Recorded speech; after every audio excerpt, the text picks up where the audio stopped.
All right, guys, we are back for game number two. Hopefully, you enjoyed some of those highlights between Wedge of Destiny and Drop Dead Gorgeous. Some solid plays coming out from both teams. So this is the first garage that I'll be seeing in a good while, honestly, because so many people don't actually allow him through. So the Medivh ban once again, they have banned, so absolutely showing some respect to Pugs Not Drugs, slapping people around there. And Garage, well, Stukov or Malfurion is going to be really scary to play against. He throws them, you root them or silence them, and if you have a Malfurion, you can even Twilight Dream them and really secure a kill on someone.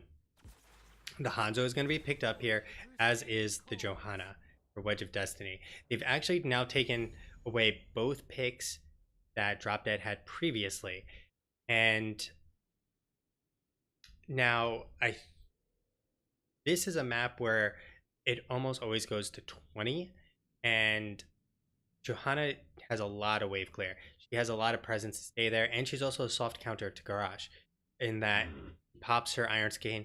Can't really deal with it as Garage because you can't toss her anywhere. You can't Q her, and she just walks away. So I like the pickup of Johanna, and instead of worrying about the Garage, just pick the Johanna. Now, this means they'll get their choice of support, which will be the Stukov, and they will be able to ban out a support on the opposing side. Now, they'll probably pick up a ranged DPS here, which will then leave them open to choose either another melee or another ranged DPS. So Jaina will be the pick here. I really like this with the Garage. The problem, of course, is if they pick up the wrong person and toss the wrong person in, then all of a sudden have what's essentially a wasted throw. Jaina will be able to pop anyone like a balloon, and if you let Jaina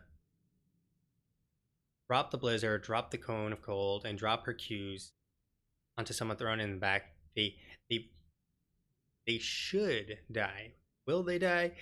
As long as it's not Johanna that gets tossed in, they will likely die. And there's another kind of respect ban coming on out because C2D2's Leo worked out super well. One other thing I want to point out is you saw in that kind of like final clip, which was the end of the game, Leo picked March of the Black King, but after that arrow came out, he marched them, had drain on all four members, and just absolutely bodied them. I mean, it's a pretty nice combo if you can land an arrow that far away too.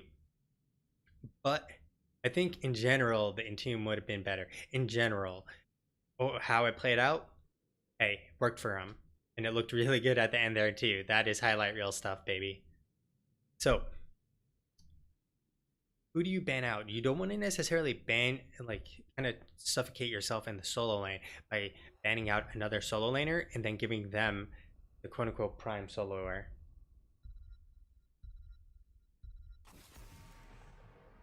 So,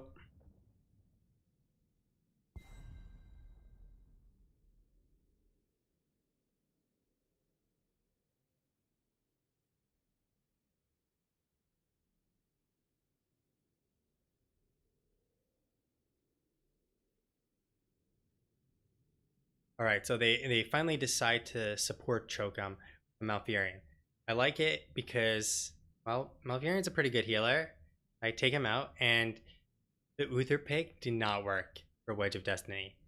I really feel like it was not the way to go. But there's the Blaze, but they've already taken out the Leo, and I like this because Blaze loses really only to Leo. But Phoenix is still on the table. I'd love to see Drop Dead pick up Phoenix right now. Phoenix will body the Blaze if you have a Phoenix player. He will body the Blaze in lane. He won't get as much value out of Purification Salvo because of Bunker. But you could go into something like Planet Cracker between potentially a Taunt Ring of Frost Planet Cracker combo. I'd love to see that. That'd be really, really juicy. Makes my mouth water right now thinking about it. So, Junkrat.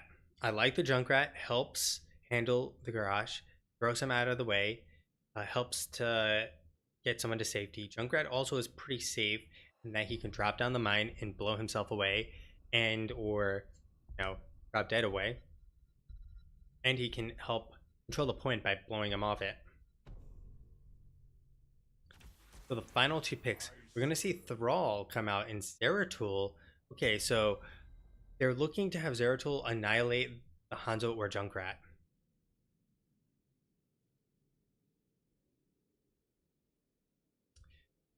I'm interested to see how this will work out because they don't have a true bruiser alongside Crash. They do have a lot of CC though.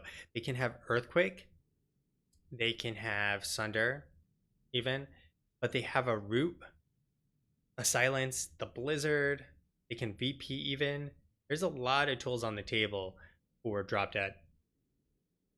At the same time, they also have that Johanna Iron Skin to help him walk away, Junkrat Concussion Mine, and even the bunker from Blaze. So you should see at this point one of the supports, which they're not prioritizing very highly. I'd like to see someone like Alex Straza. Although you might need the cleanse, a Lily might be the way to go. But Lucio does not have a cleanse. I feel like if you're going to choose a hero without the cleanse, choose probably the Alex Straza at the very least, because you can control the point and add an additional displacement for your team.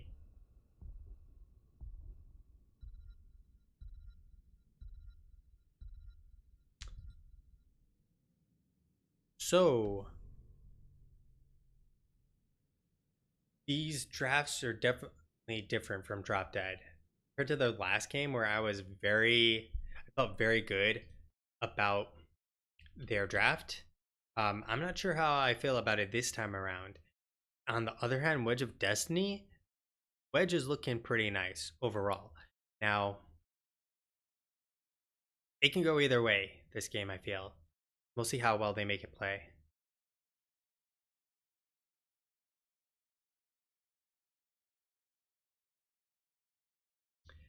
Yeah, I don't feel Phoenix is horrible against Hanzo and Junkrat.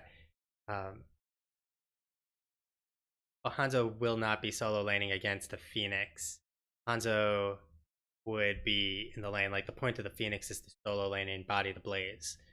And Blaze still has long enough range to have value in the fights, regardless. And if they set up a combo, you can have, like, Planet Cracker. You don't even need to be in the fight. So, introducing these two teams, we have Drop Dead Gorgeous on the right. We got C2D2 on the Thrall, Gelda on the Garage. We have Chaos on the Jaina, Pugs Not Drugs on that Zeratul, and finally Unitas once again on the Stukov. That'll be Drop Dead Gorgeous.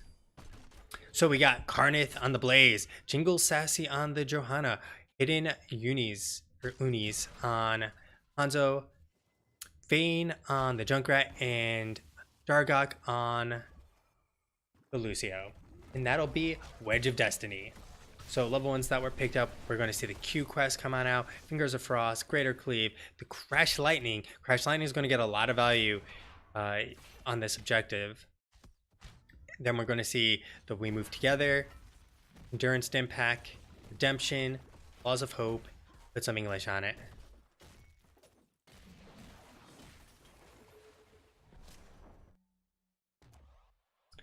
So, we still have pretty much a stalemate on both sides. Nothing for nothing happening. Pugs Not Drugs in the top lane. He should be trying to get some damage there, but Fane knows like he can just sit in there, that lane. Sit on top of his trap. Like if Pugs Not Drugs wants to come in and harass him, he's going to get rooted in place. So he's winning that lane slowly but surely. I like the pickup here on the side of Drop Dead Gorgeous and Wedge of Destiny doing the same spiel here. So we have Laws of Hope instead of Hold Your Ground. So not going to see it really for the value that I was hoping for. And there's the clear, back and forth, clear all day long. It looks like they're going to start prep this siege camp on the side of Wedge of Destiny, which I like. Like, a lot of teams don't actually do that. They'll skip that. They'll get their turrets, but they won't actually get the siege.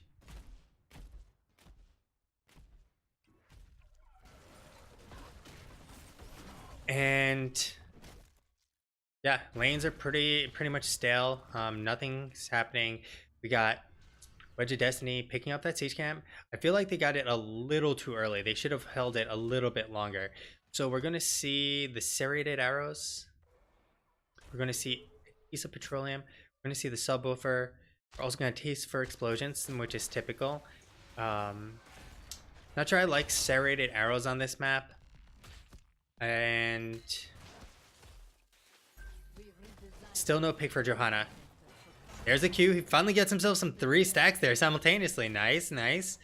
So they're going to get their own siege camp, and you'll see, like, it's already pushed in. They got it early, and now Chaos is going to be working on clearing this up. They haven't actually gotten theirs. They're waiting for the point to unlock, it looks like. They should just pick it up at this point, honestly. There's a wave there. You want to get it in the wave simultaneously.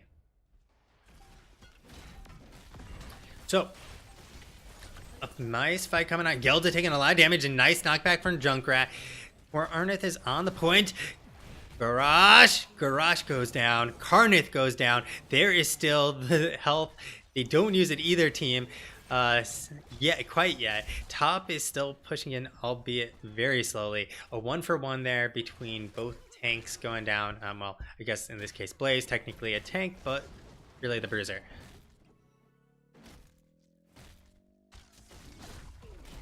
So we got the Frost Shards coming out, we got the Rending Cleave, we got Manitide coming out here, which is interesting. No, not looking for the cooldown reduction on the Wolf, and finally one good spread. So they can get onto this point, they should be able to try to contest this. They don't have a turret though, and they don't have the healing. This is going to be hard for them to deal with. We already got 6 stacks on Crash Lightning, so he's twerking it a little bit there. Redemption almost done as well. 13 out of 20 on Fingers of Frost. We got 7s just picked up. In the meantime, we're going to get Zeratul rotate down to pick up the 7s. Over here, trickles on in without anyone. Siege camp has been cleared on up, and now they can rotate on in as a 5-man unit. Garrosh going to pop that Indomitable. There's the pull on back. They still have the health pack available. The Blizzard going to keep them from aggressing any further. Pugs Not Drugs coming on in, doing the best that he can, poking them down, hitting them with that cleave, doing a lot of damage. And now they're going to have to wait for Stukov to heal them all up. But the problem is Pugs Not Drugs really deep. There's the Redemption completed, and Redemption is going to help him, out DPS Pugs Not Drugs as best as possible. I don't think they can stay here, Drop Dead Gorgeous. They're going to have to back on out. It's 93% they can tap, and they can re-engage. Got 12 out of 30 stacks on Crash Lightning already. This is insane. We might be seeing 30 stacks here faster than you'd ever see before. Blizzard. Oh, there's the Blizzard. Not going to connect on too many, but the Silence is doing so much work. Hitting Unis will not be able to come back into this fight. Chaos is on the back. There he goes. Cone of Cold to the face, and that's the end of him standing in that place. Jingle Sassy has nowhere to run and drop dead. Oh, Pugs Not Drugs! Fane has sent Pugs Not Drugs to another dimension, and that's to his base. They managed to take out 4 members there. And, wow, looked really good. So, first Protector. What do you do? Take down the wall? They also have a major advantage because they had 4 members down from Wedge of Destiny, which means they can push this in really easily, finish this tower, and walk on up. Are they doing it? Are they doing it? Yeah. No. Okay. Yeah, they're making their way slowly. There. Okay, we're going to have them prep the top lane.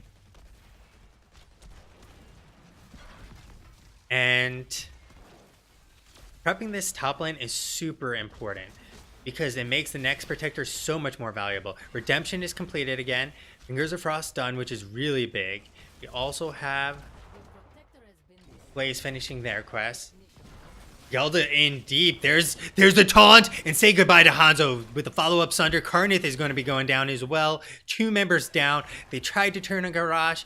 You don't smork a smork. So, Rob Dead is running away with this game right now. They have a full level advantage. They've just taken down a fort, and they get themselves 2 kills.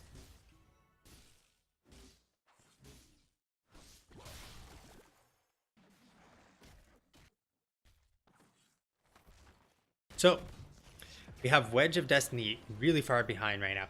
The only way I feel like they can come back is to win a team fight. They have to win the next objective. You don't just like out-rotate people on this map in particular. Or you can steal all the turrets and try and get the advantage. But right now, the combos, you got Ring of Frost, you have the Warlords, you have the VP to set it all up, a Sundering, and a massive shove. As long as Sundering doesn't screw up the combo, we should be... they should be looking good. So they have a turret, they have the support camp health pack. And finally, let's finish taking a look at the rest of the towns. We have the Blood for Blood, well, the Ancestral Wrath version of it, if you will. We have the Within My Reach. That was the Ice Flows coming on out as well. And so don't usually see ice flows. They do have, 2 people standing in front, but I'm not really feeling that. But Chaos is playing well, so I'll let Chaos do Chaos. We also have the Subdue and the Internal Retaliation. Again, we have the Sound Barrier, the Bunker Drop, the Dragon's Arrow, Blessed Shield, and Riptire. So the problem for Wedge of Destiny right now is that they are going to be down a talent for this next objective because they're a full level lead. They're about to hit 12, a full level and almost a half down. So we got the defensive measures. We have the Icy Veins, Frostwolf's Grace coming on out, and we got the Lingering Spines once again. So 4-man down, rotating through the lanes. I like it. So they're keeping up the rotation. They have the advantage. They're just like, we're going to wave clear. We're not going to look for the fight until we actually need a fight, which is up at the objective, because we feel we have the superior team fight. And I really feel like they do. The VP, the Warlords Challenge, Ring of Frost. I feel like they have so many tools available to them because you can prevent Blaze from dropping the bunker and saving everyone, taunt him, and then Ring of Frost, so forth and so on. Although you can use the bunker during Ring of Frost, but like you can drop a lot of damage on their heads before you can actually get into the bunkers as a team.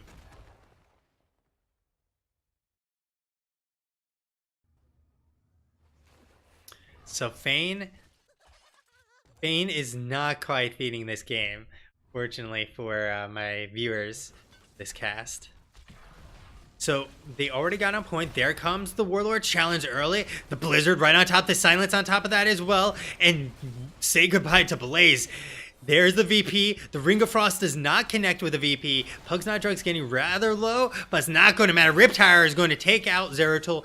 But cleanup crew, I think we need a cleanup crew on Aisle B because Drop Dead Gorgeous is making Wedge of Destiny do just that.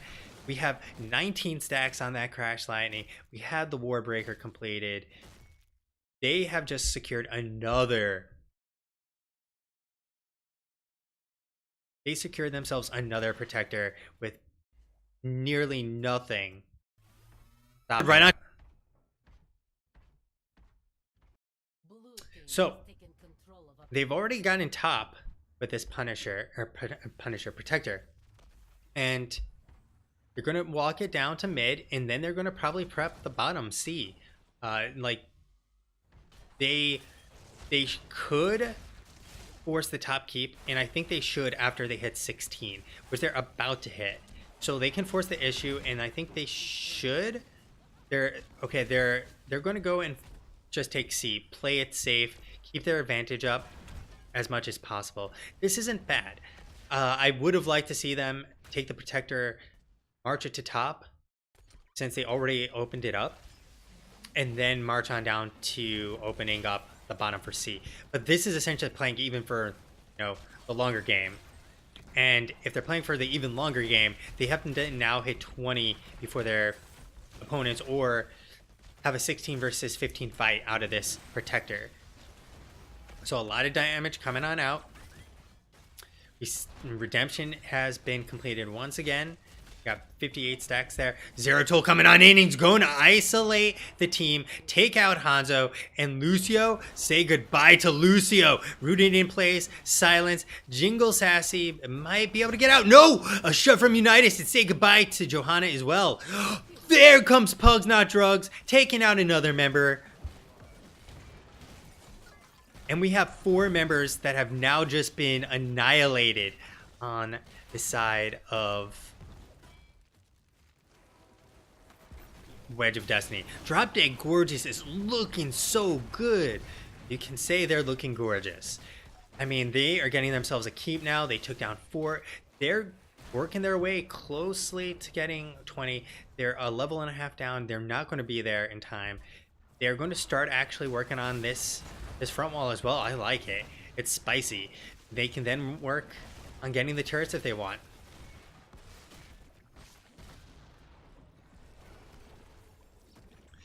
So, getting this this is going to be very risky though.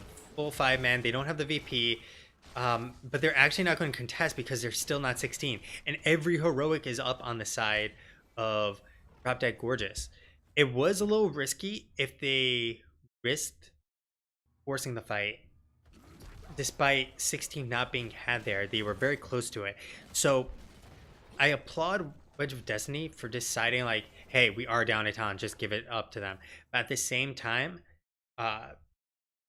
it's still, it's still scary from my view to see Drop Dead Gorgeous with this huge lead potentially going to throw it by going for a single turret. Now they are looking for that support camp, and they'll have 2 turrets. Oh, grab it. Okay, there they go. They got 2 turrets and some heals, and they'll Stukov's been caught out. There's the Blessed Shield. There's a follow-up stun from Blaze. The knockback. Into the fray, saving the day. But the arrow comes on out to you, will not do much good, and Unitas will walk away.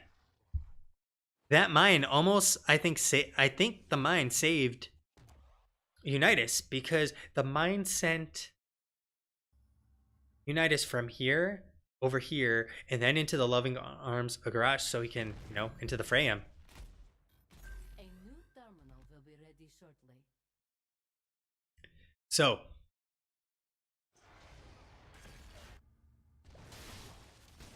they are now prepping their siege camp. They now have 20s, and we're going to see Titanic Might, the Ice Blink coming on out. We have Shadow Mending. Ooh, Shadow Mending, that's spicy. We also had the Mending Strikes alongside with the Void Slash. So it makes sense if he can land a big Q, he's going to heal up quite a bit off of it. We got the Wind Rush, and finally push comes to shove. So Zeratul is top right now. They can wait a while here. Bottom lane does have catapults to keep the pressure in the lane pushed up so they can keep vision. What be an interesting play, which I think they should have made, is as a team, go and take the mid keep. And the reason I say that is they're not really doing anything here right now, Drop Dead Gorgeous. They're kind of playing footsie, like as if it was level 1. Pugs Not Drugs coming on in. There's a massive damage. Jingle Sassy will not be able to save Hidden Unis. The Dragon Arrow comes out. The Wind Rush with the bolt from CDD2. And there goes Hanzo. And we got Blaze's bunker coming on out. The Ring of Frost. The Ring of Frost actually connects despite the bunkers there. And they are all going down. The VP say goodbye to Wedge of Destiny. Drop Dead Gorgeous fully acing Wedge of Destiny. They will now walk on to the core and proclaim their victory with a domination. That was so nice. That was so nice. We'll eventually get to see it twice. Wedge of Destiny. I don't know who these guys are. I don't know who these guys were playing. But Wedge of Destiny, 4 losses? Or sorry, Drop Dead Gorgeous, 4 losses? We just saw them 2-0 Wedge of Destiny, who has yet to actually fully lose a series. My god, they look super, super good today. So let's see if we can get Pugs into here. So sit on tight as go through some of the replays and or do the cast, and then we'll do some replays. So sit on tight while I try to get Pugs in here.